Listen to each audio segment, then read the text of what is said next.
Bon dia, amb una altra sessió d'Àgora.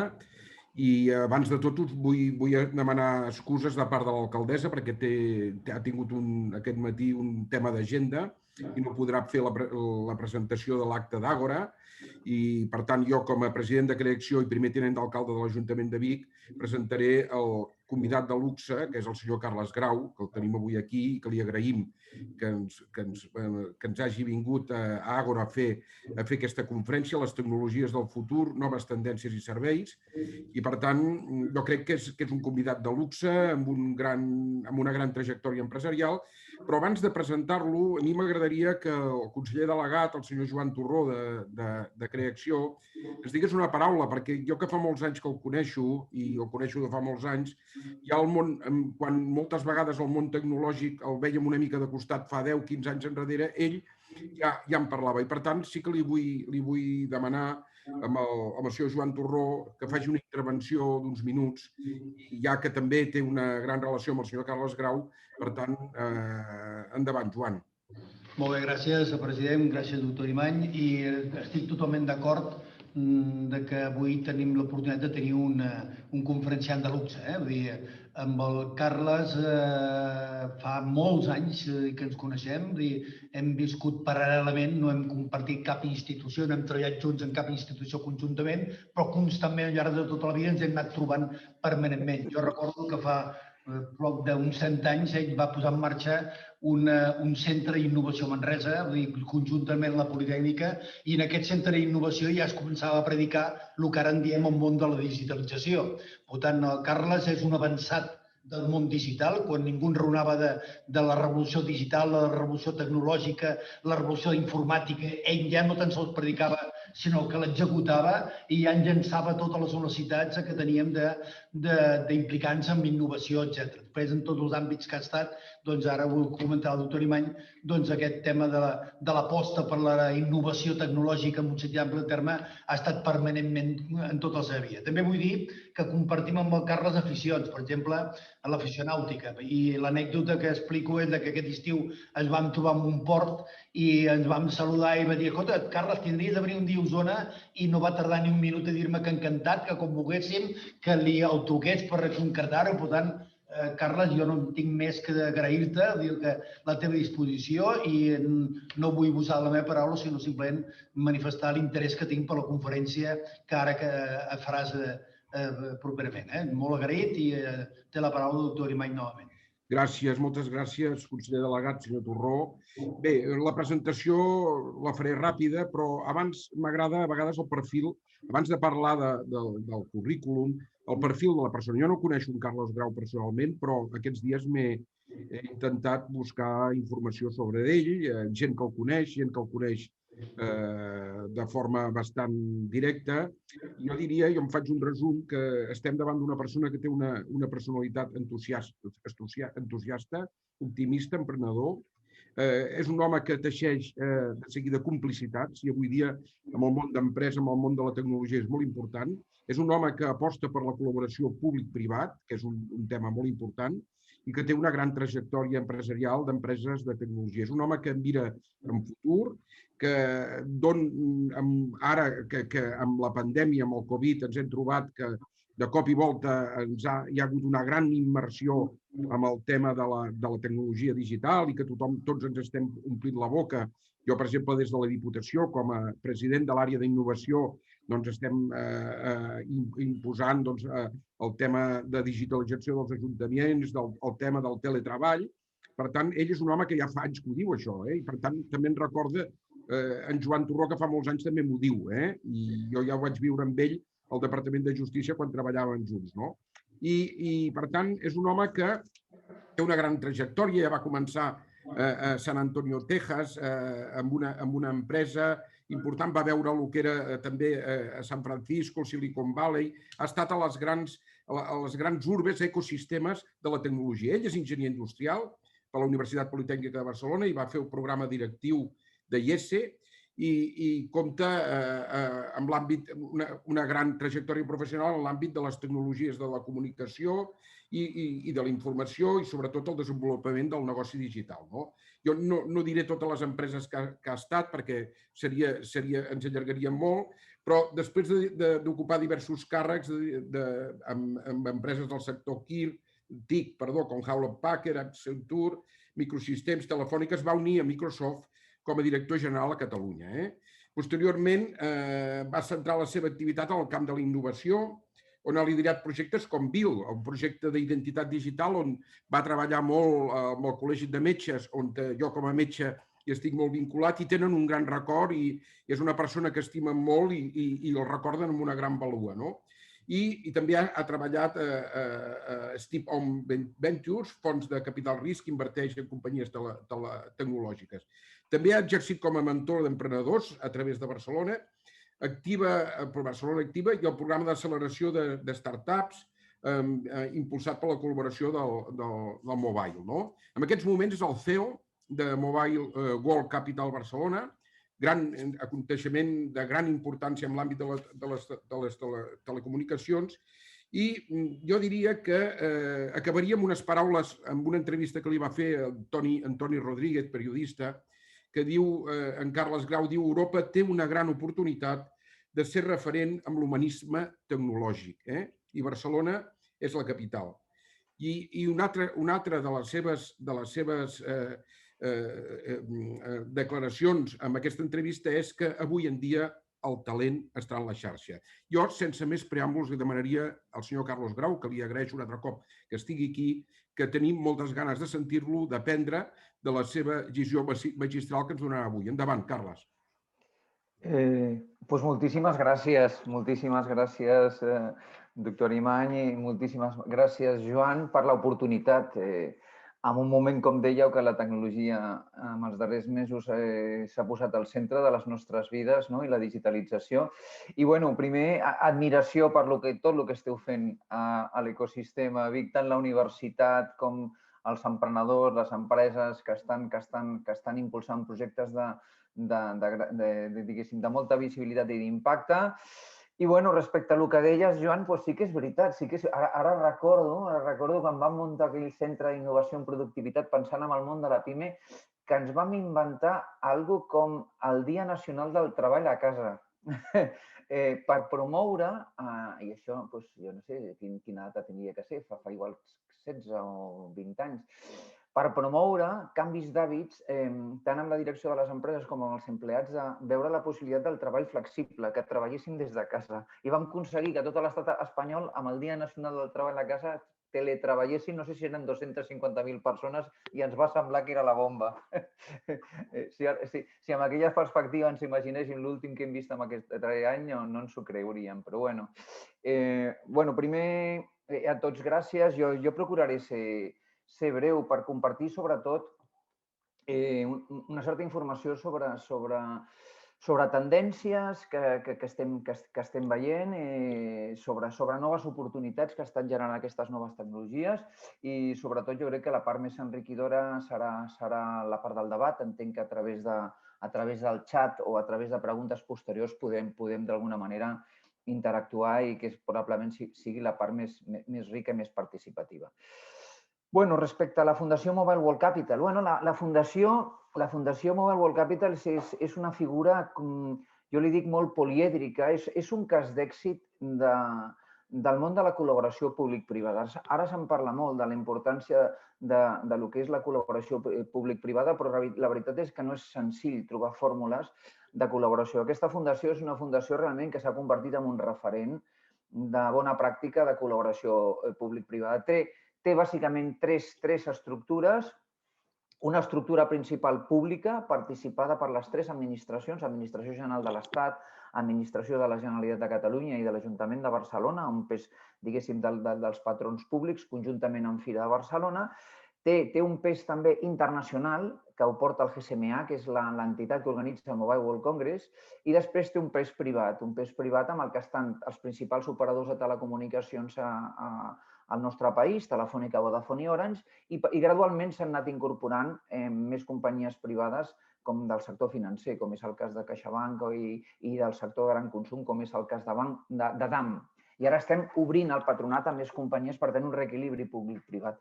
Una fundació que va néixer fa uns 8 anys amb un objectiu d'activar la capitalitat mundial de les tecnologies mòbils i deixar un llegat més enllà del gran esdeveniment que és el Mobile World Congress. El Mobile World Congress, organitzat per GSMA, s'ha convertit en el principal esdeveniment tecnològic en el nostre planeta.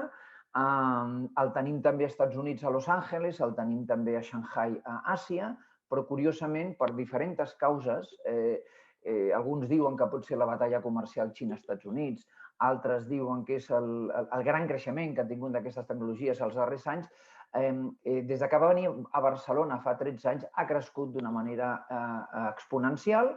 L'esdeveniment que tenim aquí l'any 2019 va arreplegar 110.000 congressistes, va generar 13.000 llocs de treball temporals, va generar un impacte econòmic d'uns 470 milions d'euros i és en tamany, en nombre de congressistes, 4 vegades el de Los Angeles, el doble del de Shanghai. S'ha convertit en l'esdeveniment internacional de referència. Però quan muntes esdeveniments internacionals de referència sempre hi ha una preocupació de dir, escolta, l'esdeveniment molt bé, però després, el dia després. Què passa el dia després? I l'objectiu principal de la Fundació, que és un equip, ara mateix som unes 50 i poc persones, un pressupost anual d'uns a prop de 19-20 milions d'euros, dels quals la meitat la dediquem a ajudar a GSMA a muntar el congrés i l'altra meitat a un objectiu que és deixar impacte econòmic i social de la capitalitat mundial de les tecnologies mòbils. Que passin coses al nostre país, que passin coses a Barcelona, que passin coses a Catalunya, que passin coses a l'estat espanyol, activant aquesta capitalitat mundial. Veient sobretot com la tecnologia digital ajuda a millorar la vida de les persones i ajudant a contribuir a posicionar els nostres hubs, els ecosistemes digitals de Barcelona i Catalunya com un entorn de referència a nivell mundial. La veritat és que amb emprenedoria, si veiem el posicionament que ha agafat el nostre país en els darrers anys, que més de 1.500 startups que tenim a Catalunya, moltes d'elles han aprofitat l'acompanyament i alguns dels recursos que hi ha hagut al voltant de la Fundació, en concret el programa del 4 Years From Now, que és un programa d'emprenedoria. Treballem en 4 eixos en aquests moments. A l'eix de la innovació, ajudant a transferir la tecnologia i l'excel·lència dels nostres centres científics cap a la societat, el que es diu bàsicament programes de transferència. Treballem amb tecnologia, intentant fer del nostre país laboratori del 5G, de la nova generació de telefonia mòbil. Aquí tenim tota l'aliança 5G Catalunya, 5G Barcelona, per promoure projectes, pilots, casos d'ús que mostrin al món per què el 5G pot ajudar-nos a millorar de manera molt efectiva molts dels serveis que estem donant.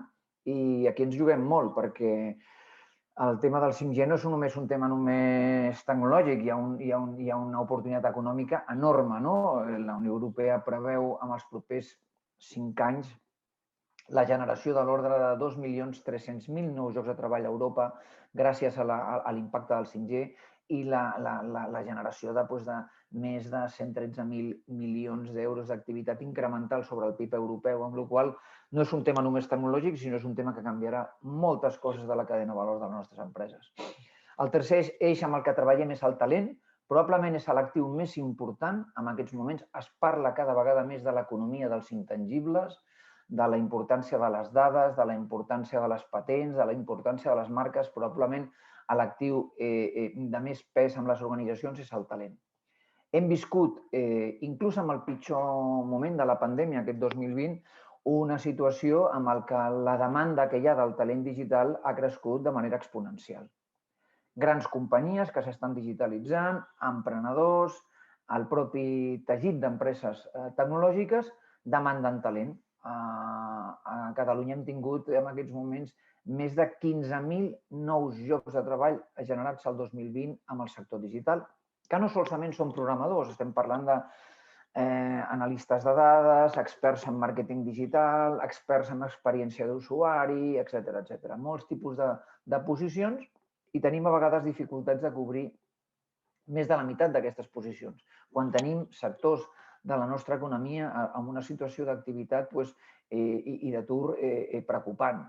És evident que el talent digital és clau i aquí estem impulsant una aliança, l'Aliança Barcelona Digital Talent, que està ajudant a reduir el dèficit entre la demanda del talent digital que hi ha amb empreses, startups i empreses de serveis tecnològics i l'oferta que generen a les nostres universitats, com fa Vic, els nostres centres de formació professional i la nova generació de Code Academies o acadèmies de còdic, perquè últimament amb el sector digital estan sortint noves formes de formació, els bootcamps, de metodologies del món, militar, però aplicat a formació en competències que estan tenint també bastant d'èxit i estem veient una nova generació també de continguts formatius. I per últim, la gran aspiració de fer del nostre país i de la nostra ciutat, en el cas de Barcelona, capital de l'humanisme tecnològic i la tecnoètica. Bàsicament, posant les persones en el centre, anticipant els impactes no només econòmics, sinó socials que té l'ús de les tecnologies i generant activitats per minimitzar a vegades efectes que puguin tenir el mal ús de les dades o alguns altres efectes que a vegades els humans fem de l'ús de les tecnologies. I dintre del programa de Digital Future Society, que és aquest programa d'humanisme tecnològic, un gran programa que és la Mobile Week, que bàsicament tracta d'apropar la tecnologia a la ciutadania per lluitar i combatre un problema que tenim a la nostra societat, que és la bretxa digital. Una bretxa que amb la pandèmia ha sigut més visible que mai, perquè no solament per manca de connectivitat o manca de dispositius tenim una part de la nostra població, pot ser un 10, pot ser un 15, pot ser un 20% en alguns territoris, que no ha tingut accés a aquestes tecnologies, no ha tingut accés a poder comunicar-se i poder compartir coneixement i determinats serveis. I la Mobile Week el que fa bàsicament és apropar aquestes tecnologies. Tindrem a mitjans de juny, la setmana del 20 de juny, 17 Mobile Weeks per tota Catalunya, 17 poblacions de tota Catalunya on aproparem la tecnologia a la ciutadania amb aquest objectiu d'inclusió digital, que és un dels grans objectius que tenim a la Fundació. Què ha passat i què ha succeït durant aquest darrer any o durant any i mig amb la pandèmia? Què ha succeït? Home, jo diria que han passat diverses coses. Ha posat sobre l'agenda la importància de la digitalització. Primer, hem vist molta solidaritat de moltes organitzacions davant de la situació. Molta solidaritat i també hem vist molta flexibilitat organitzacional. Això és fonamental pel futur. Jo crec que ha sigut una prova de foc per moltes organitzacions. Companyies del món de l'automòbil, com és el cas de SEAT, que va canviar les seves línies de producció de retrovisors per fer respiradors per a les nostres UCIs. Companyies del sector tèxtil que van deixar de fabricar productes tèxtils de gran consum per fer bates i mascarilles pels nostres sanitaris. Jo crec que hem vist davant de l'emergència sanitària una generositat i una flexibilitat important per part de molts agents de l'ecosistema i ha sigut una prova de joc de l'important que és anticipar i tenir capacitats per donar més flexibilitat amb els nostres productes i serveis. Què més hem vist? Ha sigut una prova de foc per un dels actius més importants que tenim al país i que probablement no havíem estimat amb la importància que imaginàvem, que és el de les infraestructures de les xarxes de fibra òptica que tenim al nostre país. Espanya, l'estat espanyol, és la principal potència europea en quant a densitat de la infraestructura de xarxa de fibra òptica, la tercera més potent de tot el món i la primera d'Europa. Què vol dir això? Vol dir que les noves generacions de telefonia mòbil i de serveis de telecomunicacions, com és el cas de 5G, estan aprofitant aquesta infraestructura. El cost i temps de desplegament al nostre país serà molt més econòmic que a Itàlia, que a Alemanya, que a França i que a altres països. I això ha sigut una prova de foc. Per què? Bueno, doncs perquè les limitacions de mobilitat han disparat el consum de moltes de les eines telemàtiques. Hem vist eines de videoconferència com la que estem gaudint avui, no? Creixements de l'ordre del 700%. O sigui, s'ha multiplicat per 7 el tràfic d'eines de videoconferència. Jo crec que ara mateix, en els darrers mesos, tots hem après, si no, 4, 5 o mitja dotzena de diferents eines de videoconferència per comunicar-nos, compartir, donar classes, rebre coneixement, col·laborar, etc. I el mateix ha sigut amb el món de gran consum, o sigui, un creixement del consum de continguts audiovisuals, com pot ser Netflix, quasi d'un 400%, i un increment molt notable que ha posat a prova aquesta infraestructura de xarxa, i jo crec que tenim que donar les gràcies als operadors de telecomunicacions que realment ens han ajudat a que moltes de les nostres empreses i organitzacions hagin mantingut l'activitat. Què hem vist també? Un impuls de noves formes de treball. A mi no m'agrada parlar tant del teletreball com del treball flexible. Jo crec que tots hem gaudit d'aquesta flexibilitat, amb els avantatges que comporta i els inconvenients també que comporta. Avantatges enormes. Hem vist en grans organitzacions que tenien ja digitalitzada la relació amb els seus empleats per treballar de manera col·laborativa.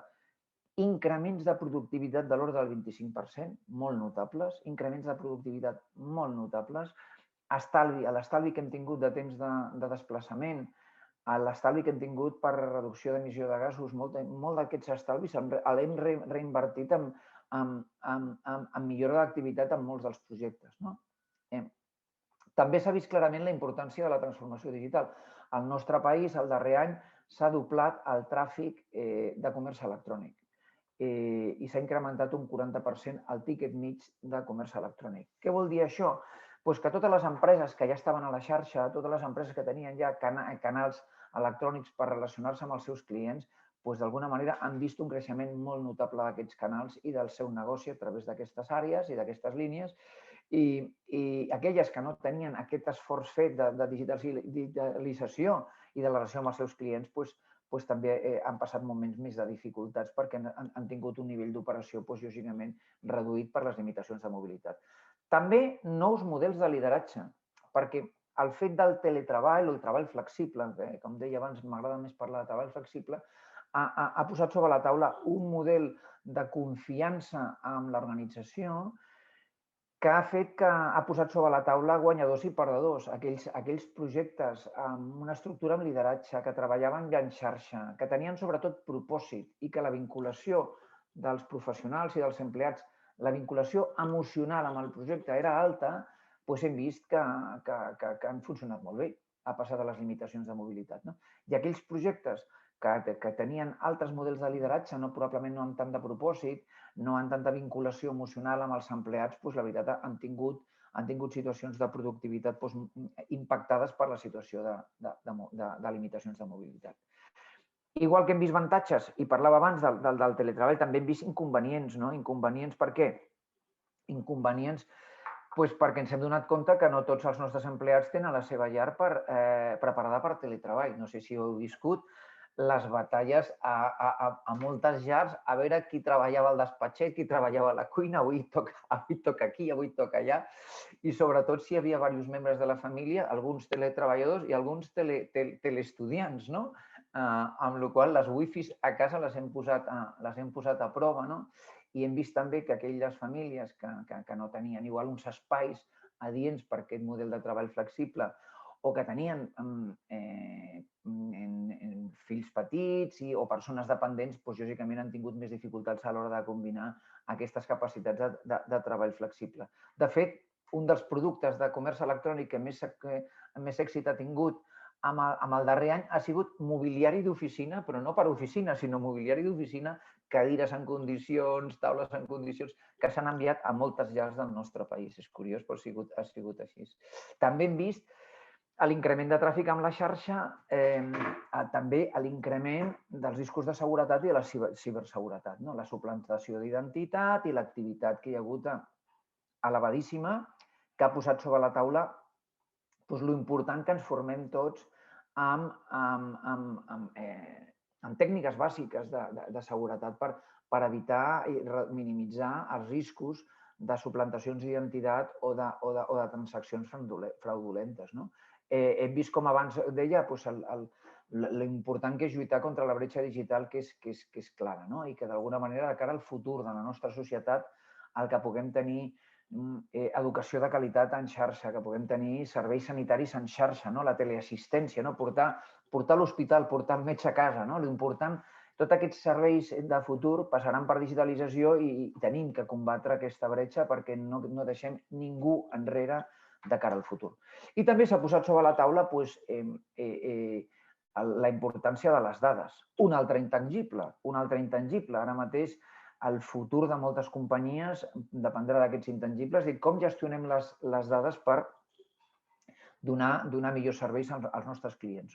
Aquí Europa, com dèiem abans, té una gran oportunitat perquè ni el model xinès de control per part del govern de totes les dades dels ciutadans, ni el model americà de grans multinacionals, de xarxes socials que fan explotació comercial de les nostres dades amb un objectiu, diguéssim, de transaccions, són models de futur. Jo crec que el model de futur és el model europeu, el model d'empoderar i formar els nostres ciutadans perquè tinguem cada vegada més coneixement de què es pot fer i com es pot fer amb les nostres dades i amb aquesta formació puguem fer una sessió adient de les dades per millorar els nostres serveis de salut i d'altres serveis que són claus en el futur. La tecnologia serà clau també de la reactivació econòmica. Reactivació econòmica i de la nova economia i del nou panorama social que ens trobarem després de la pandèmia. Jo diria que aquí hi ha dues grans oportunitats pel nostre territori, un relacionat amb el que vindrà amb tots els serveis al voltant d'aquesta nova generació de tecnologies de telecomunicacions, el 5G, i l'altre, la importància també de la transferència. Perquè si tenim actius en el nostre país, a part d'aquestes infraestructures de xarxa de fibra òptica, de la millor xarxa d'Europa i la tercera millor del món, és que tenim també excel·lència amb els nostres centres de recerca. El nostre país és la 12ª potència mundial en producció de papers científics. Què vol dir això? Que tenim grups de ciència i de recerca extraordinaris. I aquesta oportunitat d'excel·lència en la recerca jugarà un paper fonamental en la nova economia. És fonamental que siguem molt més eficaços en transferir aquesta excel·lència per generar projectes amb propòsit que tinguin activitat econòmica, que tinguin activitat social i que no quedi aquesta excel·lència científica només amb la producció d'informes, amb la producció de papers, amb la producció de publicacions. Aquí s'ha de millorar molt la col·laboració universitat-empresa, la col·laboració. Jo sé que aquí a Vic esteu treballant-ho i en creació de manera molt activa per intentar afavorir-ho i aquesta és una de les àrees on creiem que pot haver-hi una gran oportunitat pel país per generar un nou teixit d'activitat econòmica. La xarxa 5G. Per què el 5G és tan important i per què suposa un canvi disruptiu respecte a anteriors generacions de telefonia mòbil? Em direu, bueno, doncs Carles, hem tingut 3G, 4G, ara el 5G serà una G més. És com un canvi, una marxa més amb el cotxe. Per què no és així? Per què suposa tanta disrupció? Home, suposa molta més velocitat de la que hem tingut anteriorment amb telefonia mòbil. Es parla de la ultra alta definició. Un temps de resposta molt ràpid, estem parlant de per sota de 20-30 mil·lisegons. Què vol dir això? Vol dir que permetrà la convivència de robots, de drons, de vehicles autònoms amb humans amb total seguretat perquè els temps de resposta de reacció de la xarxa seran instantanis i un consum energètic inferior a altres generacions de telefonia mòbil per disseny. Què comportarà aquest inferior consum energètic? Comportarà que puguem llançar una nova generació de sensors que podran estar a les nostres fàbriques, a les nostres llars, a les nostres ciutats, sensors que molts d'ells tindran autonomia per 8 o 9 anys, no necessitaran alimentació elèctrica. I això farà realitat un somni que fa temps que pensàvem des del punt de vista tecnològic a l'internet de les coses, que diferents dispositius poguessin comunicar-se, compartir dades per millorar serveis. I aquí realment 5G porta uns canvis importants que realment afectaran en molts sectors, en molts sectors. Com us deia abans, pràcticament quasi tots els sectors de la nostra economia. Sector, evidentment, tot el que tingui a veure amb mobilitat i vehicle connectat i autònom, tot el que tingui a veure amb serveis de salut, ja hem vist des de telementoring o intervencions quirúrgiques,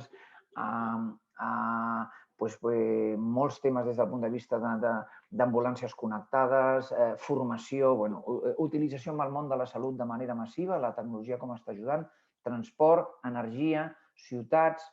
El món rural també és una gran oportunitat de com aquestes tecnologies arriben al món rural i també veurem com tecnologies que fins ara semblaven del món dels videojocs, de la realitat virtual, realitat augmentada, arribaran també d'una manera molt més propera a moltes de les nostres plantes i les nostres indústries. Aquí estem veient, com deia abans, a Europa en els propers 5 anys del prop de 2.400.000 nous llocs de treball i 113.000 milions d'euros d'activitat econòmica, amb la qual cosa no és un tema només tecnològic, sinó és un tema que canviarà radicalment i de manera molt significativa el nostre entorn des del punt de vista de treball digital. Capacitats exponencials, es parla molt de tecnologies disruptives. Per primera vegada el 5G comportarà la primera vegada en la història de les telecomunicacions una xarxa que no només és una xarxa de transports de veu a dades, sinó que és una xarxa de serveis, que té capacitat de computació i d'emmagatzemament amb la pròpia infraestructura. Imaginem que a les antenes tenim microprocessadors i tenim emmagatzemament per poder emmagatzemar dades i no tenir que anar fins a l'últim extrem de la xarxa per processar-les i gestionar-les. Veurem molts casos d'ús, fins ara hem vist molts casos d'ús del món empresarial, vehicles connectats, aplicacions de telementoring en cirurgia, drons per millora de temes de seguretat, per millora d'extinció d'incendis, robots connectats, vehicles autònoms. Hem vist moltes aplicacions amb el món empresarial i ara començarem a veure, jo crec que gradualment, volum també d'aplicacions pel món del gran consum, com el 5G arribarà a les nostres llars a nivell d'aplicacions molt més immersives a nivell d'educació i d'altres. Ens ajudarà també a donar resposta a la nova normalitat, nous marcs de seguretat en recintes públics, en transport, en indústria neta i probablement l'assignatura pendent que tenim més important amb la nostra economia és com portar i acompanyar aquestes noves tecnologies perquè no només arribin a les grans companyies, sinó arribin al teixit que forma part del teixit econòmic més important del nostre país, que és la petita i mitjana empresa. Aquí hi ha un gran repte de com traduïm aquests avantatges de tecnologia en escenaris i casos d'ús d'impacte econòmic i entre tots som capaços que arribin també a les petites i mitjanes empreses perquè guanyin avantatges competitius. Casos d'ús que estem veient, per exemple, amb la part logística, 5G Barcelona, 5G Catalunya està molt actiu. Toros mecànics de transports a Mercabarna que detecten bicicletes, detecten peatons, detecten altres objectes i permeten una conducció molt segura amb tot el tema de transport de mercaderies. Connexions 5G de tots els sensors del port amb les naus per optimitzar tràfic, optimitzar les operacions logístiques i permetre reduir consum energètic i millorar les operacions. I també aplicacions amb impacte social. Com aquestes tecnologies poden ajudar-nos. En el cas aquest, per exemple, del pilot d'un robot emocional 5G per gent gran que viu sola i té risc de situacions de depressió, de soledat i de passar moments complicats i que un robot emocional amb intel·ligència artificial el pot acompanyar amb la comunicació amb els seus familiars, amb el seguiment de la seva prescripció mèdica, etc. O al món rural on el 5G també ajudarà a millorar la productivitat i els serveis en totes les infraestructures rurals. Hem fet pilots a Lleida i estem veient pilots per tot el territori, amb la qual cosa realment pràcticament quasi tots els sectors de la nostra economia podran gaudir d'aquestes capacitats, menys consum energètic, menys cost. Això també permetrà un cert reequilibri territorial, perquè fins ara el desplegament de l'última milla, de l'alta connectivitat, era complicat per costos i tenim moltes àrees del territori que no tenen una bona connectivitat d'infraestructura i el fet de poder aprofitar les infraestructures de fibra òptica i desplegar en aquests moments amb 5G extensions de xarxa amb menys costos, tant des del punt de vista de consum com de desplegament, ens permetrà realment que pugui arribar a connectivitat d'alta qualitat i d'ample de banda ampli per molts punts del nostre territori, donant realment apropant-nos cap a aquest objectiu de connectivitat universal. Amb la part de transferència, què ens passa al nostre país enfront d'altres països com els Estats Units? Doncs que som excel·lents amb la generació de producció científica, però després l'impacte, la facturació de les spin-offs i startups que generem fins ara és molt més baix. Aquí tenim una gran oportunitat que aquesta ciència es transfereixi a la societat i que participi en moltes de les tecnologies que han canviat el món en els darrers anys. Hi ha projectes de recerca, projectes excepcionals, amb combinació de diferents peces i elements, que és clau que participin en la transferència de generació de projectes de nou valor. Aquí és clau, aquí tenim un programa a la Fundació, el Collider, col·laborant estretament amb la Generalitat, amb el Departament d'Empresa i Coneixement, col·laborant amb les oficines de transferència de totes les universitats catalanes per formar a les oficines de transferència amb la valorització econòmica, els models econòmics i de sostenibilitat de projectes científics, per ajudar sobretot amb el que és la formació, la creació i després el creixement de projectes i afavorir moltes més spin-offs i afavorir molta més transferència que ens ajudi a generar un teixit econòmic amb el potencial de creixement que tingui realment propietat intel·lectual, que tingui recerca, que tingui en aquests moments un valor afegit que ens ajudi a generar una economia. Aquí participem des de la definició de reptes, a la convocatòria de tecnologies, cercant projectes de recerca, mirant de combinar talent emprenedor amb talent científic, perquè hem vist que els científics són molt bons amb la part tecnològica, però amb la part més comercial, la part de relació amb inversors, requereixen ajuts i requereixen combinar altres tipus de capacitats, i aquí la combinació d'experiència emprenedora amb experiència científica per crear projectes conjunts ens està donant molt bons resultats per generar i ajudar a crear startups. Aquí la veritat és que estem treballant des de la Fundació amb el programa aquest Collider, com us deia, treballant amb totes les universitats, amb aquestes tecnologies, com veieu, lògicament el 5G, l'Internet de les Coses, intel·ligència artificial, i amb sectors com el sector de salut, energia, indústria, mobilitat i el sector primari, el sector agrifood. I ve també un moment, també jo crec que a part d'un moment tecnològic i un moment d'aprofitar els actius del nostre país, també un moment de lideratge. El que hem vist abans que ha posat la pandèmia, nous lideratges, l'important que tenim és impulsar projectes amb propòsit. Amb propòsit econòmic sí, però també amb impacte social. Jo crec que l'objectiu de l'Agenda 2030, els objectius de desenvolupament sostenible ens estan marcant un full de ruta a tots, empresaris, estudiants, emprenedors, els càrrecs de les administracions, de com les iniciatives que impulsem ens ajuden a contribuir amb aquests objectius de desenvolupament sostenible per tenir una societat molt més inclusiva i molt més efectiva. És fonamental també molta més formació d'eines col·laboratives. És també important que ens dotem d'aquesta flexibilitat organitzacional. Ho hem vist amb la pandèmia. L'important que era dotar-nos de capacitats per tenir més flexibilitat amb les nostres organitzacions. I també és el moment de grans aliances.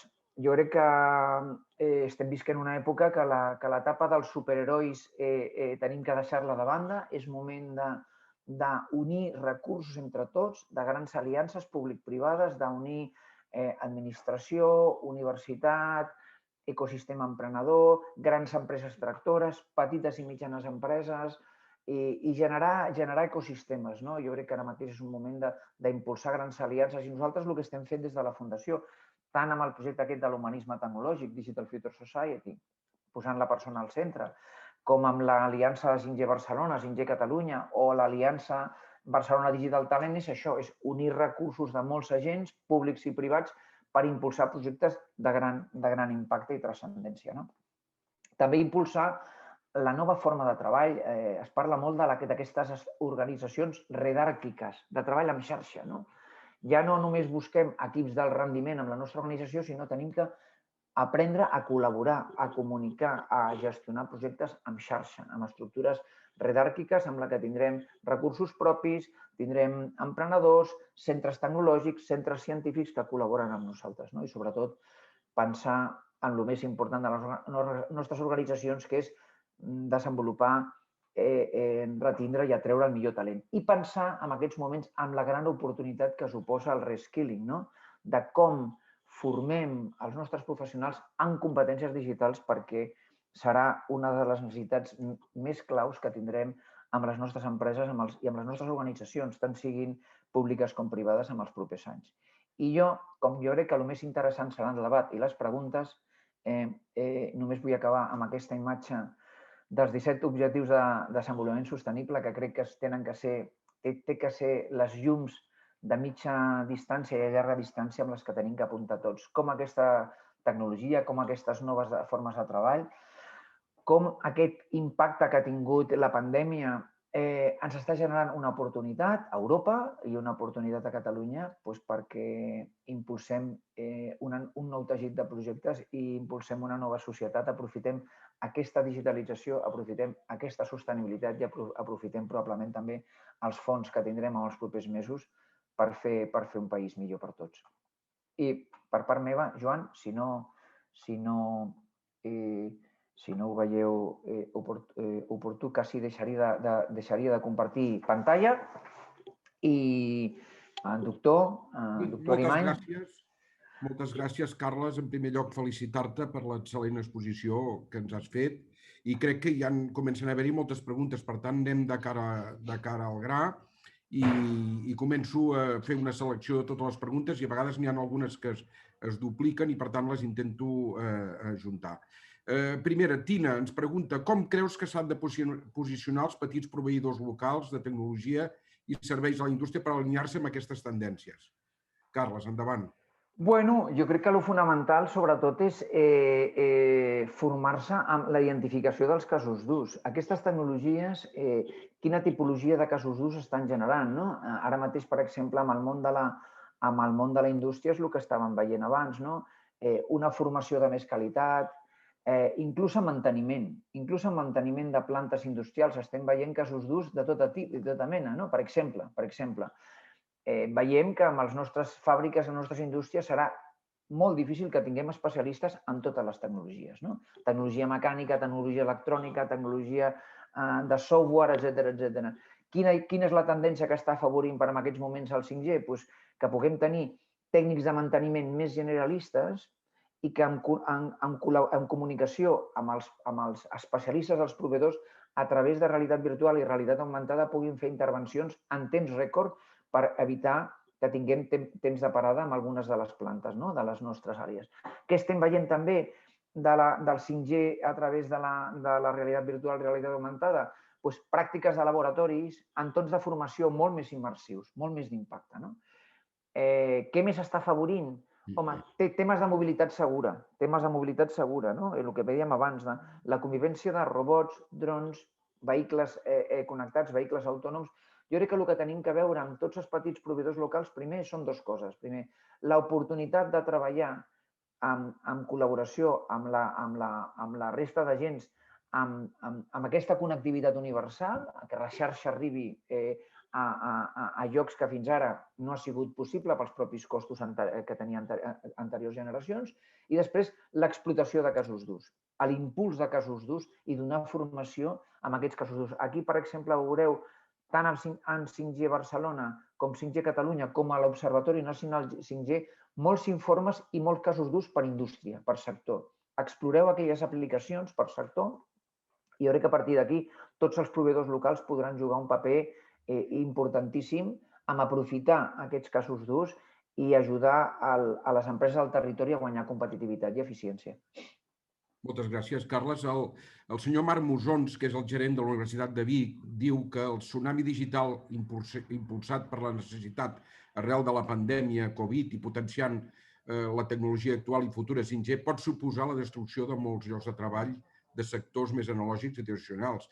Ell refereix a l'exemple de la banca en aquests moments, on es prescindeix de llocs de treball que ja no porten la productivitat d'abans. Què es pot fer per disminuir aquest atur que es pot convertir en estructural?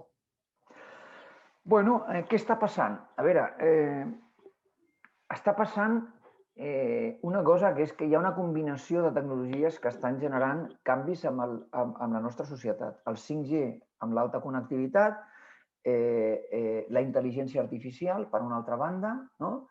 I què està passant amb el fons? Doncs el que està passant amb el fons és que les tasques seqüencials repetitives en qualsevol procés estan sent automatitzades i substituïdes per robots. O sigui, qualsevol tasca que sigui senzilla i seqüencial i repetitiva, això ens ha passat també en les plantes industrials, no? Però el que estem veient és que la utilització d'aquestes tecnologies en moltes empreses està ajudant a moltes d'elles a guanyar competitivitat i productivitat. I es produeix un efecte d'una generació de més llocs de treball. Evidentment, s'erosionen llocs de treball, perquè tots aquells llocs de treball de tasques seqüencials repetitives de menys valor afegit són substituïts per robots. Però, en general, la utilització d'aquesta tecnologia genera un efecte de generació de més llocs de treball. El problema és que són llocs de treball diferents dels que hem destruït. Són llocs de treball que quina característica tenen? Requereixen més formació. Requereixen més formació i capacitació. Ara mateix, el que comentava abans, em podeu dir, bueno, Carles, com és que ha succeït això? Que el món del comerç a Catalunya, el món de la restauració, l'hostaleria, el turisme, ha tingut durant l'etapa de pandèmia, per limitacions de mobilitat, una situació d'atur galopant. I mentrestant, al sector digital heu generat en els darrers 12 mesos 15.000 llocs de treball i no heu sigut capaços de cobrir ni la meitat. I això s'està produint en molts sectors. Què està passant en aquests moments? Que hi ha una necessitat de formació important. Llavors, i aquí el consell és clar. Es parla molt de reskilling. Formem-nos en competències. Formem els nostres professionals amb competències que els hi puguin ajudar a preparar tota aquesta nova generació de llocs de treball que s'estan generant, que amb un efecte net generen més llocs de treball que els que destrueixen. El problema és que són llocs de treball diferents i que per aprofitar aquestes oportunitats tenim que invertir molt més en formar-nos. Cada un dels nostres empleats igual no ho sap, però a dintre d'ell hi ha un potencial analista de dades. I diràs, ostres, doncs sí, estem convertint a molts professionals en bootcamps d'aquests ràpids de 4, 5, 6 mesos amb tasques d'analista de dades que generen activitats i un grau d'oportunitats professionals enormes. No dic que tots ens convertim en desenvolupadors de software, perquè no tots portem un programador dintre, però sí que hi ha molta gent del món del disseny, molt del món de la usabilitat, etc., que hi ha oportunitats professionals enormes i aquesta digitalització comporta enormes oportunitats que tenim que anticipar i veure, i només passa per una cosa, que és formar-nos més i aprofitar aquest canvi per sortir més preparats i més forts i amb una capacitat des del punt de vista d'empleabilitat més elevada. Moltes gràcies, Carles. Pedro Jesús Vidal fa una pregunta, diu: per què i com el 5G no solament millorarà i ajudarà les actuals empreses, productes i serveis, sinó també generar noves startups? Ella és la pregunta que... Bueno, passa sempre. O sigui, passa sempre. Quan hi ha una disrupció al món, quan hi ha una nova tecnologia, al món generen oportunitats. Generen oportunitats. I això ha fet que i ho parlàvem abans, el 5G, la primera generació d'aplicacions han sigut molt empresarials, molt el que diuen els americans B2B, business to business. I ara veurem un boom d'aplicacions cap al món de gran consum.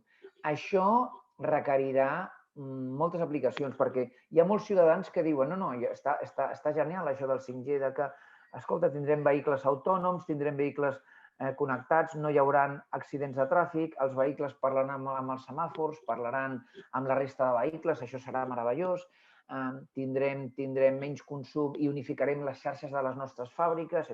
Però, a la llarg, a mi el 5G què em canviarà la vida? La pregunta a molts ciutadans, a mi el 5G, a part de baixar-me una pel·lícula de Netflix o un vídeo amb una velocitat galàctica molt més ràpid, què més em canviarà? Jo crec que veurem cada vegada més aplicacions del món de la salut, del món de l'educació, que utilitzaran aquestes capacitats immersives, que utilitzaran aquesta ultra alta definició. Tecnologies i metodologies del món dels videojocs aplicats aplicacions educatives i de salut. I aquí pot haver-hi oportunitats de tota mena. Parlàvem també del món agrícola, el món agroalimentari, com aquestes capacitats del 5G de portar sensors i desplegar infraestructures de xarxa a menys cost obrirà noves oportunitats pel camp per optimitzar moltes de les produccions agrícoles que tenim. Amb la qual cosa jo crec que per les empreses petites i mitjanes de sistemes d'informació, de serveis informàtics o de telecomunicacions del territori és una gran oportunitat per, a la vista de la seva xarxa de clients, analitzar casos d'ús on puguin ells agafar un focus, on puguin agafar amb el territori un cert lideratge per aprofitar aquestes oportunitats que hi ha, sobretot de millorar la productivitat i competitivitat de les nostres empreses. I aquí, tant a la web de 5G Barcelona com a la web de l'Observatori Nacional 5G veureu informes, veureu publicacions, veureu exemples que jo crec que poden ser inspiradors per tots. Meritxell Borràs, que treballa a la Universitat de Vic, primer de tot et felicita per l'excel·lent exposició i demanar-te quina posició real té Catalunya per poder ser competitiva en la revolució digital que, sens dubte, és cap on va el món. Quins deures hauria de fer el govern, les empreses, on caldria posar l'accent i, sobretot, on hem de posar l'accent a les universitats?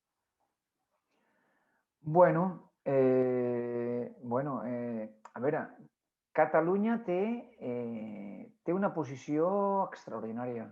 Jo crec que té una posició extraordinària. Continuem sent motor dintre de l'estat espanyol i dintre Europa en recerca. Quines assignatures pendents tenim? La transferència. El Joan ho sap perfectament i jo he estat al Consell Social de la Pompeu Fabra, ara estic també al Consell Assessor del Patronat de la UOC. La governança de les universitats ha afavorit més la publicació de papers que la transferència. És la realitat, que tenim catedràtics, tenim professors, tenim estudiants emprenedors, sí, però necessiten ajuda, necessiten acompanyament. Jo crec que el que hem fet amb el Collider ha ajudat a mostrar que és possible i crec que tenim que fer molta més transferència, tenim que posar patents, tenim que posar spin-offs i això requereix un doble esforç. Primer, un esforç de les universitats, la formació que s'ha fet d'ICORPS a les oficines de transferència per ajudar les oficines de transferència a agafar més metodologies de valorització econòmica de projectes tecnològics, perquè a vegades podem tenir un projecte científic que és una meravella, però jo crec que falta el salt de dir quina viabilitat té des del punt de vista econòmic, quina viabilitat pot tenir des del punt de vista empresarial. Jo crec que aquesta formació que s'ha fet amb ICORPS i amb el General Mengels està anant molt bé. Això ens la va inspirar el Pep Martorell, el director adjunt del Centre Nacional de Supercomputació, del Barcelona Computer Center, de l'equip del Mateo Valero, i crec que va ser un encert portar a Catalunya aquesta metodologia fa 2 o 3 anys i formar les OTRIs.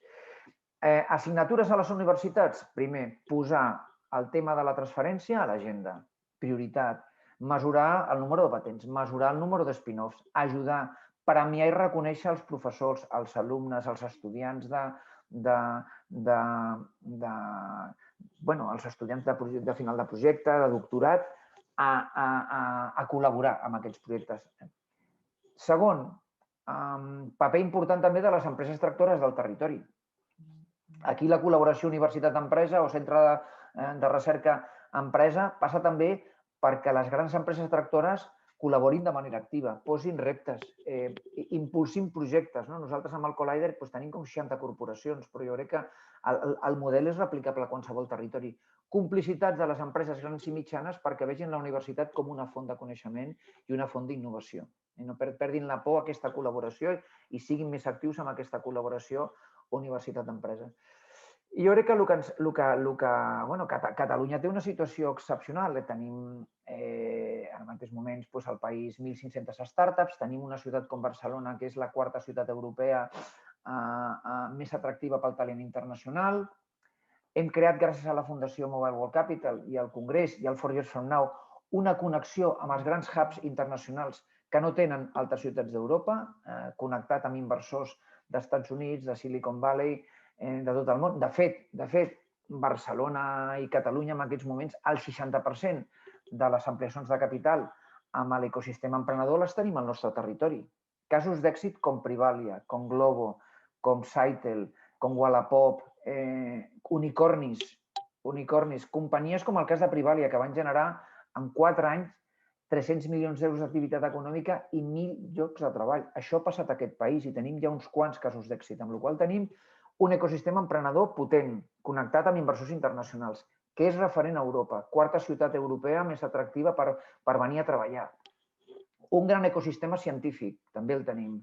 Centres de recerca com el Centre Nacional de Supercomputació, que és referent a Europa amb supercomputació i en aquests moments referent amb el que serà la batalla europea dels microprocessadors en el futur. Centres com l'ICFO, la llista de centres de recerca que tenim excel·lents amb top internacional és brutal. I amb el món de la salut, doctor, no cal que li expliqui res, perquè tenim alguns dels grups de recerca més potents del món en moltes disciplines. Aquesta excel·lència científica, aquesta bona xarxa, aquest ecosistema emprenedor, què tenim que fer? Doncs tenim que connectar-lo.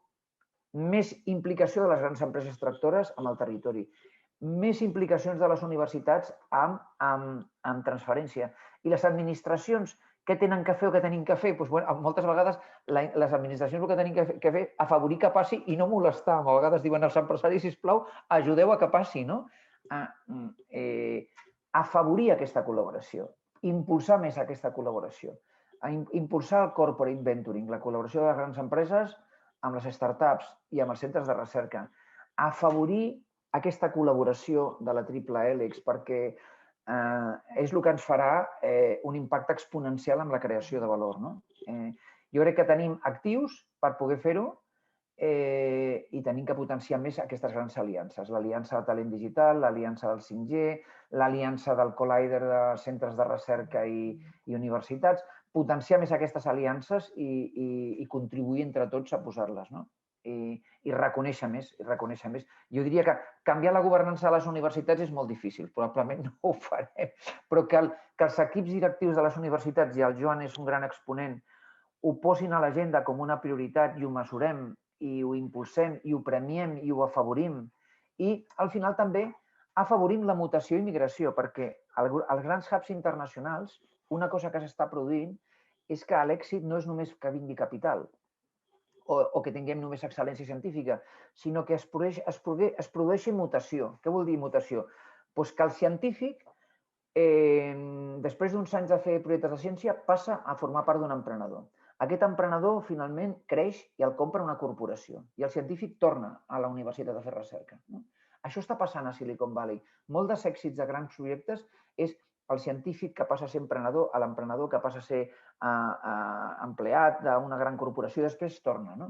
Aquesta migració de perfils que passin entre aquests mons és fonamental. Jo crec que encara tenim aquí el món de la universitat i el món de l'empresa que no afavoreix aquesta migració de talent. I això crec que és clau que ho desenvolupem. Migració de talent entre aquests mons. Bé, una pregunta que crec que és el que vivim una mica del Carles Banús, que és l'alcalde de Tavèrnoles, vicepresident del Consell Comarcal i home que té un gran interès per impulsar la tecnologia digital, com des de les administracions locals, especialment aquells petits municipis més rurals, podem facilitar el desplegament de la xarxa 5G als operadors. En aquest poble sé perfectament que hi ha zones que no hi ha cobertura de telefonia mòbil i, per tant, tenen una mancança. I aquí es lliga amb el tema quan parlem de la cohesió territorial. Per tant, el Carles Banús està molt preocupat amb aquesta situació i que els veïns contínuament s'estan queixant perquè no tenen cobertura. Carles, com veus aquesta situació? Bueno, doncs primer passa per, jo diria, 2 o 3 coses amb el nostre pla municipal, que és posar la connectivitat com una prioritat i treballar, primer treballar en complicitat amb els operadors, però després també afavorir casos d'ús que treguin les inversions dels operadors, perquè això és un doble joc. Al final, els operadors tenen els seus plans de desplegament de xarxa i al final on prioritzen? Prioritzen territoris on hi ha dinàmiques de possibles casos d'ús que ho afavoreixin. Tinc que dir-vos que fa 2 anys a Barcelona no hi havia els plans de desplegament de la xarxa 5G que tenim. I com s'ha aconseguit que el 5G es desplegui a Barcelona abans que altres ciutats europees? convencent el doctor De Lacy i l'equip de l'Hospital Clínic de que es llancés a fer les primeres intervencions quirúrgiques en telementoring amb 5G, convencent el Futbol Club Barcelona que utilitzés 5G amb el seu estadi per molts serveis, convencent a SEAT, i al final, amb la col·laboració del teixit empresarial, hem aconseguit que els operadors inverteixin primer aquí. Jo crec que en petit tenim que fer-ho tot el territori. Què tenim que fer? Jo diria, mirar amb els operadors, reforçar la relació amb els operadors per veure com podem accelerar el desplegament de la xarxa. D'una manera que és, home, apretant els operadors sí, però també impulsant amb la ciutadania i el teixit econòmic casos d'ús que treguin que els operadors també inverteixin en el territori. Primer punt. Segon punt, posant el tema de la inclusió digital amb l'agenda. No deixar ningú enrere. Què vol dir això? Que tenim que assegurar-nos que fem activitats, donem formació, movem voluntariat perquè els joves també ens ajudin a formar les persones grans i a part de connectivitat i dispositius, assegurem formació per no deixar ningú enrere. Perquè això, el futur de l'administració serà electrònic, el futur de la sanitat serà electrònic, el futur de l'educació serà electrònic, a part de presencial, que segur que sí que hi haurà presencial, però serà electrònic, i ho formem els nostres ciutadans, i aquí el gran repte que tenim és deixar gent enrere, amb la qual cosa posar el tema de la bretxa digital i de la inclusió amb l'agenda de la ciutat. Fer activitats, promoure, jo ara, per exemple, estic col·laborant molt amb una fundació, la Fundació Catalana d'Esplai, que treballa molt amb el tercer sector, amb col·lectius amb risc, i des de sempre he sigut voluntari i he treballat en molts projectes amb ells a formar sobretot o gent gran, o gent que no té estudis, o gent que té situació econòmica difícil. Aquests són els col·lectius que tenim que treballar. Prioritzar aquests col·lectius, mobilitzar els joves que tenen capacitat voluntariat per ajudar també a dinamitzar aquesta capacitat voluntariat i posar el tema de la bretxa digital a l'agenda de la nostra ciutat, del nostre municipi. El tema de la connectivitat i la bretxa s'ha de posar. I entre tots aprofitar. Veureu, per exemple, tallers i continguts que hem fet a la Mobile Week, que està a la web i està pública, no?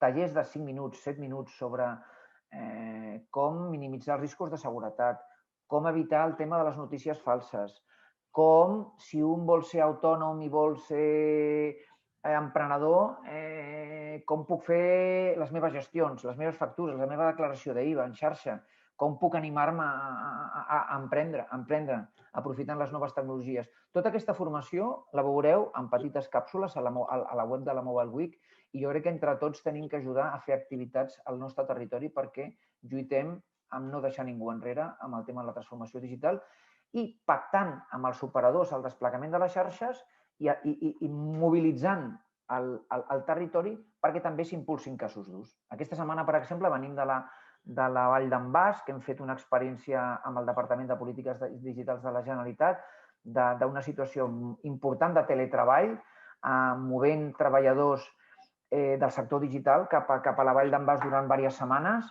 perquè també, un altre avantatge, la connectivitat pot atreure llocs de treball del territori que fins ara s'han anat a les grans urbes.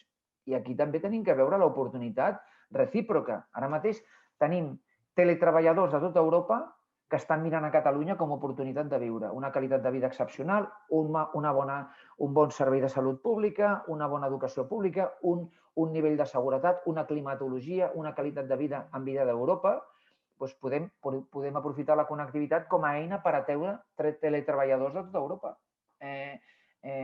Posem el focus en treballar de la mà dels operadors i d'altres agents per donar connectivitat i posem en l'agenda dels nostres municipis el combatre la bretxa digital i fer activitats perquè ningú es quedi sense l'oportunitat de rebre una mínima formació i accés a les noves tecnologies. Hi ha una pregunta que també l'has contestat, però podia posar exemples d'èxit en reskilling de professionals que s'estiguin duent a terme en el territori. També el Jordi Vidal, que és empresari i representant de la Cambra de Comerç d'Osona, ens diu amb el tema dels joves, com hi dificultem els joves, ja ho has parlat, l'encaix laboral a través de les noves tecnologies. Els bootcamps poden aportar resultats favorables. He juntat la pregunta de Cristina Cortadellas i Jordi Vidal. Endavant, Carles. Molt bé. Veureu a la web de l'Aliança Barcelona Digital Talent moltes activitats que van més enllà de Barcelona. El que estem fent és treballant molt amb les empreses que tenen demanda de talent digital i veiem persones que amb una formació intensa de 3-6 mesos, però, a veure, amb bootcamps i amb acadèmies de còdic, però també amb universitats. Les universitats també estan adaptant-se a aquesta revolució, generant continguts formatius de nivell 4, de continguts de molta qualitat i amb certificació per poder donar aquestes píndoles, càpsules de formació intensiva. Els bootcamps el que et permeten és una metodologia que s'havia fet en camps d'entrenament militar, entrenament molt intensiu durant 4 o 6 mesos per preparar-te amb una experiència molt pràctica per determinats reptes. S'ha portat aquesta metodologia cap al món digital.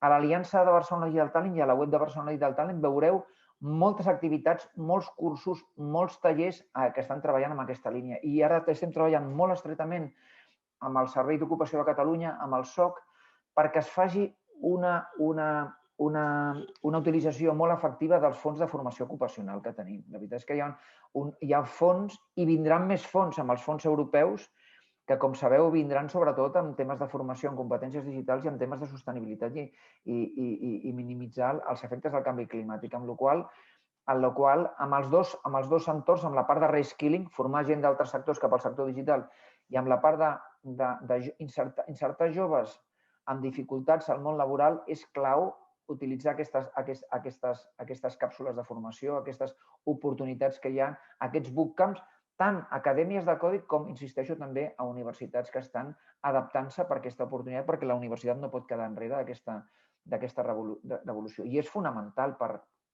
De fet, per exemple, també a la Fundació de què soc patró, Fundació Catalana d'Esplai, s'han fet programes específics per nois amb dificultats, el programa Tresca, per exemple, de formar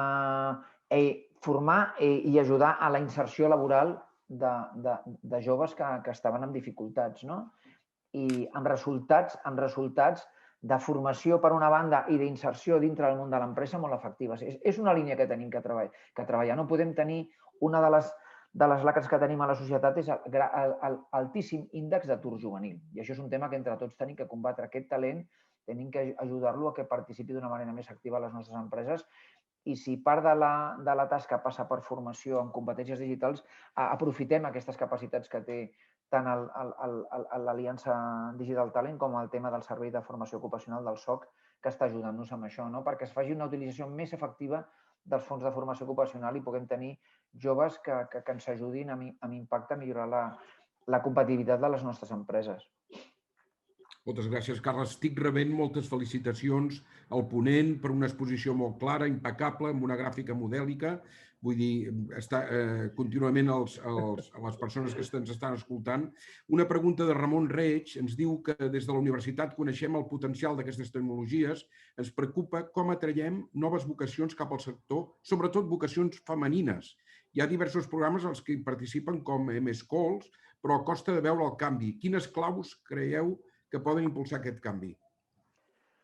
Ramon, gràcies per la pregunta, perquè aquest és un gran repte. És un gran repte probablement dels més grans que tenim. I jo crec que partim d'una trajectòria amb el passat de que o feies ciències o feies humanitats. Quan estaves en un moment determinat de la teva vida i tenies que decidir la teva trajectòria, et deia, tu què voldràs fer, ciències o humanitats? Jo crec que ara el que necessitem és perfils híbrids que tinguin coneixement de ciències i també d'humanitats. Jo que vaig fer enginyeria industrial, crec que hagués estat molt bé tenir, a part de la programació en Fortran 4, una assignatura d'ètica i d'humanitats ens hagués ajudat molt. I ara és molt important posar la persona al centre i els criteris ètics. Què ens passa amb el sector tecnològic? Que en general ha sigut percebut per les dones com un sector amb carreres més difícils, més complexes, i probablement no hem sigut capaços de transmetre el propòsit de la tecnologia, el propòsit social i el propòsit humanista i els valors que té també l'ús eficient de la tecnologia. El que es parlava abans, per exemple, del projecte aquest del robot emocional per gent gran. Més projectes d'aquests necessitem per mostrar al món i mostrar a la societat que la tecnologia pot ajudar a millorar la vida de les persones de manera molt efectiva. Perquè jo crec que les dones van a projectes més inspiradors i de propòsit i no havien vist amb la tecnologia, havien vist molt robot, molt vehicle, molta mecànica, molt dron, molt videojoc. Què ens passa amb el Mobile World Congress? No aconseguim que participi més d'un 23-25% de dones com congressistes. I això és una gran limitació. Jo crec que ara mateix, com dius, el programa Més Cools, que s'ha convertit a Catalunya en l'assignatura de tecnologia de tercer i quart d'ESO, són 100 hores lectives, 30 de desenvolupament dels mòbils, 70 d'emprenedoria, hem aconseguit que un 51% dels alumnes siguin noies.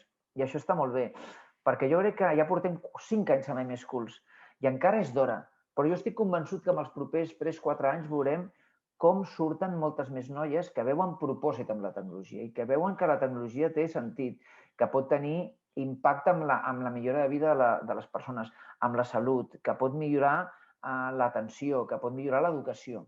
I jo espero que entre tots treballem per donar a les dones il·lusió sobre aquest futur. Però ara mateix, probablement, el 50% del problema que tenim amb el dèficit del talent el tenim perquè no hem sigut capaços en el passat de treure suficient percentatge de dones. Jo crec que amb el món de la salut i la medicina heu tingut més èxit, doctor Arimany, jo crec que heu tingut molt més èxit. Amb el món del dret també, amb el món de la tecnologia, jo crec que tenim que mostrar al món com la tecnologia té propòsit i està també molt vinculat amb el món del dret i amb el món de la salut, i projectes amb propòsit i inspiració poden atreure en el futur dones que s'animin a col·laborar en projectes tecnològics i és un dels objectius que tenim que treballar sense cap mena de dubte, però aquí queda molt per mi per fer. Més Cools ajuda, però tindrem que també per promoure-ho, fomentar-ho, premiar i reconèixer aquelles dones que estan tenint èxit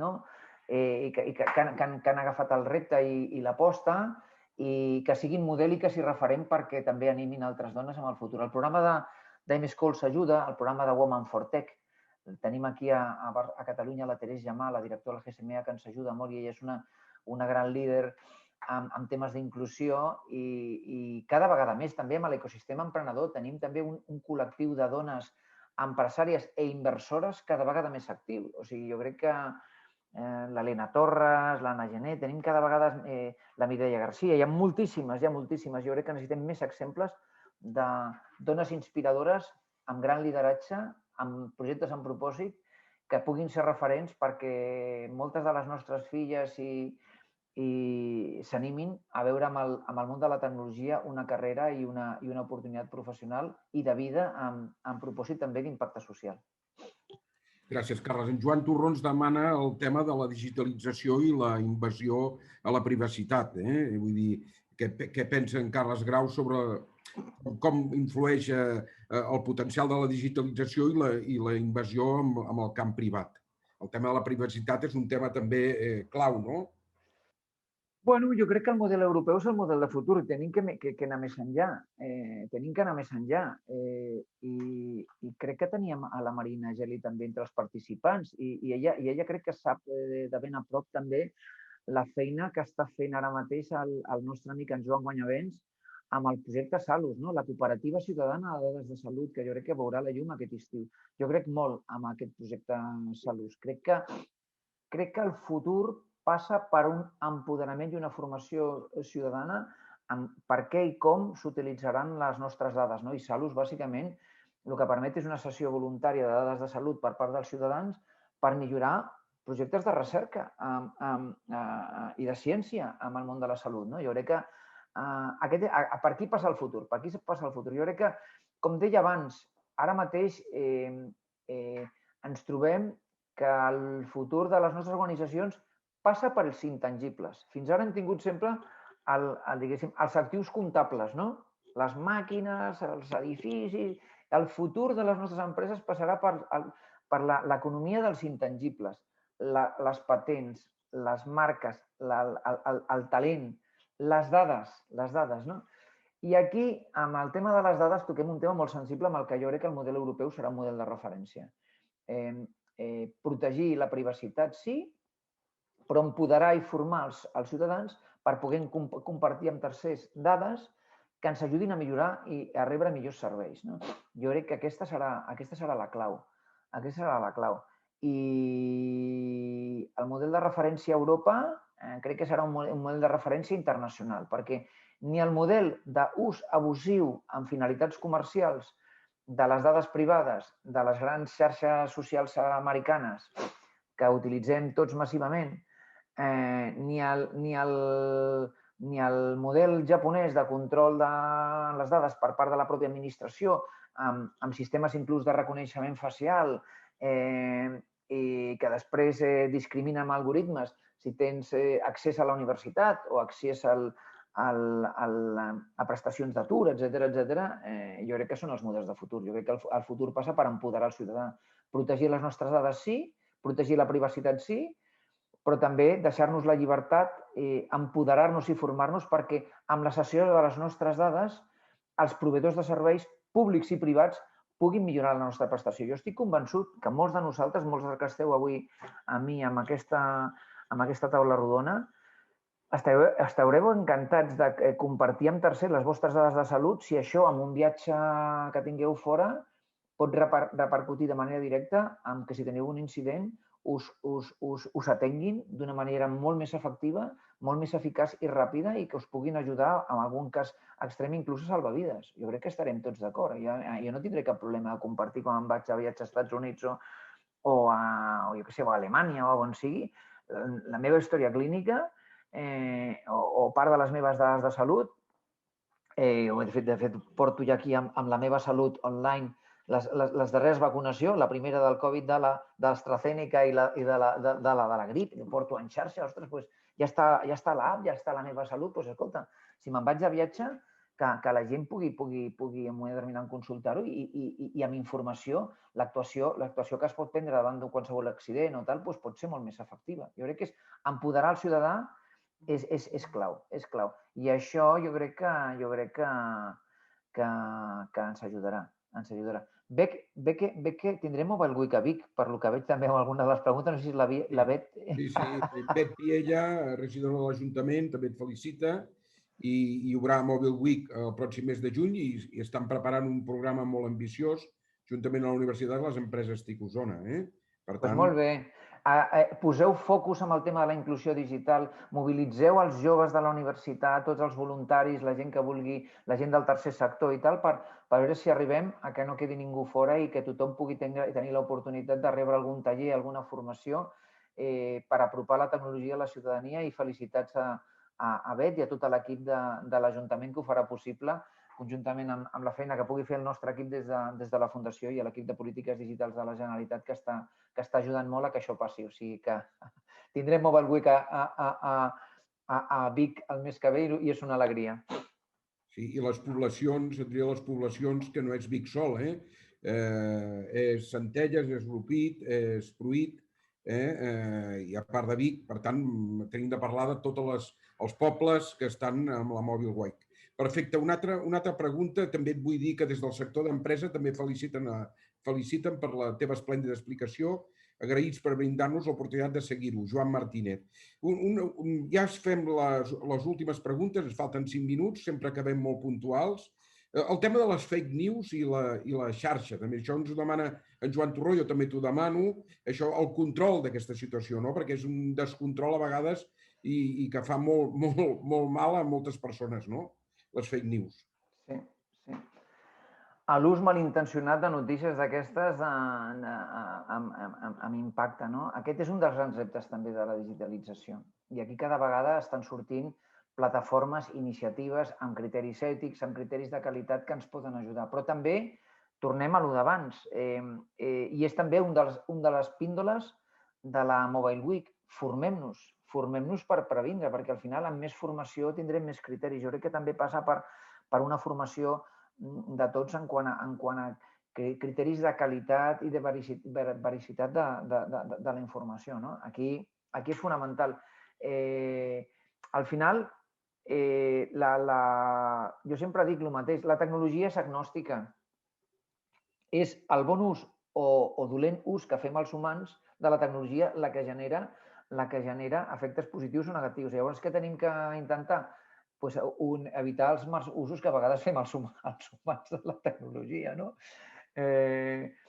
No respectar la privacitat adequadament, no impulsar projectes amb el rigor i la veracitat, anticipar el futur de lo que ve, que també serà molt important, anticipar el futur de lo que ve, perquè el futur de lo que ve són nous treballs.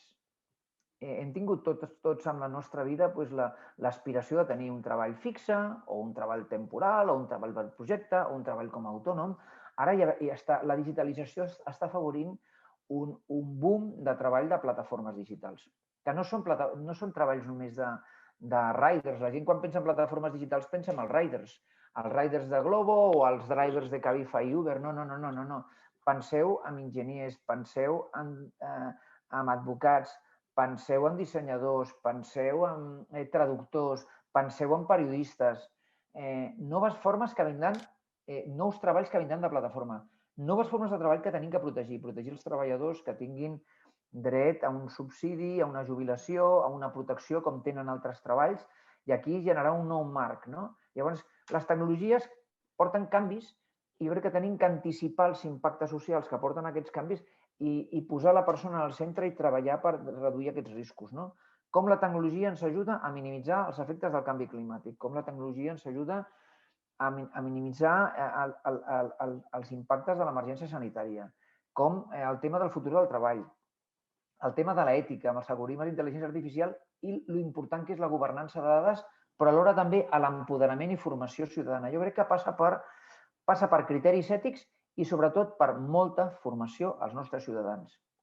En fake news, en governança de dades, amb habilitats digitals bàsiques.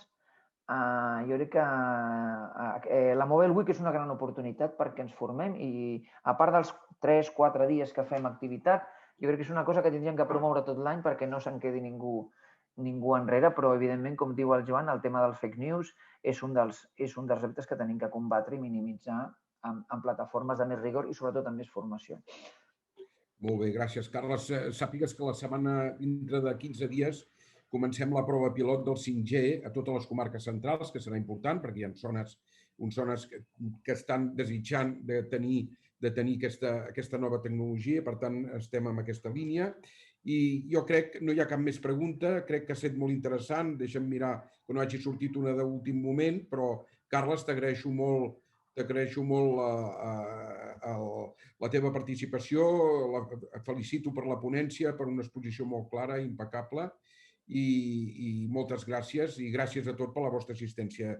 Hem acabat 5 minuts abans, ja saben que el meu criteri és anar amb una puntualitat absoluta, la gent també té d'anar al seu treball, al seu lloc de treball i per tant no ens volem allargar i m'agrada molt la puntualitat i gràcies i esperem que vinguis a Vic, que t'ensenyem una altra vegada Creacció, la universitat, la nova facultat de Medicina, que ja s'està fent quart curs, i que tot el món de la tecnologia, com has dit molt bé, relacionat amb salut i amb els altres sectors, són claus per tirar endavant aquest projecte i tenir una millor societat. Moltes gràcies a tots i molt bon dia.